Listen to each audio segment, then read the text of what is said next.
فعلا اليوم أنت ما تقدر توجد أي كيان إذا ما تخلي الأخلاق على رأس قائمة الأولويات. ليش؟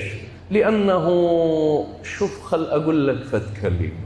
الخلق القويم تدري مثل شنو؟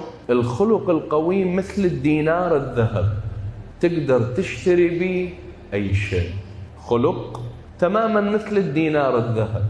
تريد تشتري صديق، تشتريه بالأخلاق. تريد تشتري زوجة صالحة، تشتريها بالأخلاق. تريد تشتري مكانة اجتماعية، تشتريها بالأخلاق. تريد تشتري مكانة دينية، تشتريها بالأخلاق. تريد تشتري مكانة عشائرية، تشتريها بالأخلاق. تملك الدنيا بالأخلاق. شبابنا ابني، خاف فد يوم أسألك أقول لك ليش مثلا أنت ما عندك طموح ولا عندك هدف؟ تقول سيد ما عندي فلوس. خلي الأخلاق تجيبك، هي الأموال. واذكر كلام، قول سمعتها من فلان. جرب وشوف، شوف تجيب لك الأخلاق اللي تريده لو لا.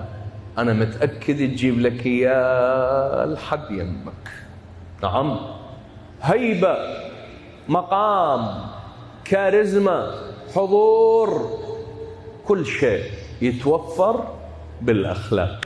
مهارات التواصل. أنا اليوم أريد أتواصل مع أبويا، أنا أريد أتواصل مع أمي، أنا أريد أتواصل مع المعلم، أنا أريد أتواصل مع شيخ العشيرة، أنا أريد أتواصل مع أستاذ الجامعة، أنا أريد أتواصل مع رجل الدين، أريد أتواصل مع الصديق. أكو مهارات معينة تخليني أقدر أتواصل. نعم، أكو مهارات معينة للتواصل. منتبه، أحيانا تقعد ويا واحد